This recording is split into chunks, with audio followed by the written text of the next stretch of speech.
Welcome to वायझेड finance. तर आता आपण कंपाऊंडिंग इंटरेस्ट बघितलेला आहे, त्याच्यानंतर आपण डिस्काउंटेड प्रेझेंट व्हॅल्यू बघणार आहोत. ठीक आहे. तर आता आपल्याला कंपाऊंडिंग इंटरेस्टचा फॉर्म्युला पाठच पाहिजे, कारण तेच पुढे आपल्याला महत्वाचं आहे आणि कॅल्क्युलेटर सोबत ठेवा, जेणेकरून आपल्याला होऊन जाईल. तर कंपाऊंडिंग इंटरेस्टचा फॉर्म्युला आपल्याला माहित आहे.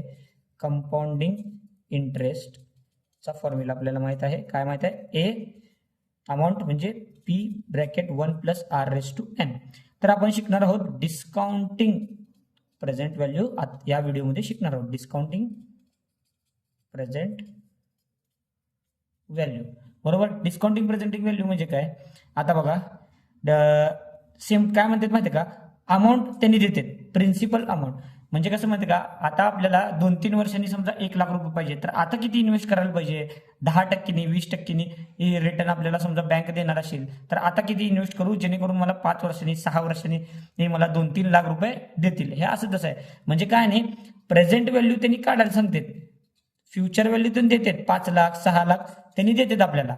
मग त्याचा फॉर्म्युला हाच आहे, फक्त 1 प्लस आर रेस टू इकडे आणलेत त्यांनी. म्हणजे फॉर्म्युला काय झाला बघा, present value is equal to future value divided by 1 plus R raise to N. बघा, 1 plus R raise to N फक्त इकडे आणलेत त्यांनी.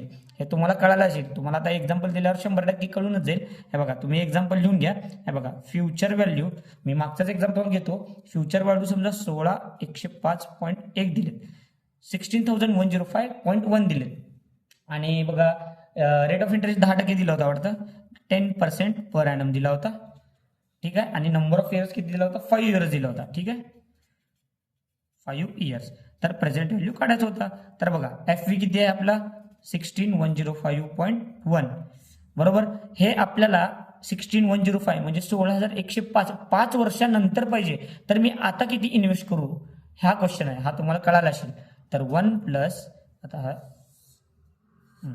1 प्लस आर किती आहे बघा, 0.10 रेस टू एन किती आहे? 5 वर्ष. तर हा बघा, कॅल्क्युलेटर घेतो, पहिला हे खालचं सॉल्व्ह करून घेतो. बघा, 16,105.1 डिवाइड बाय 1.1 रेस टू 5. बघा, 1.1 रेस टू 5 म्हणजे कोपऱ्याला इथं 6 पर्यंत जावं लागेल आपल्याला, इंटू 1. हा बघा, आला का 6 पर्यंत. मग मी काय करतो, हे खाली लिहून घेतो, 16,105.1 डिवायडेड बाय 1.61051. हे त्याचं हे आलं, तर ह्याला डिवाइड करतो फक्त. आहे बघा, 161,105.1 divided 161,005.1 divided by 1.61105.1 is equal to, आला का 10,000. तुम्ही बघू शकता, आपण मागच्या ह्याच्यामध्ये सोडवलं होतं की 10,000 इन्व्हेस्ट केलं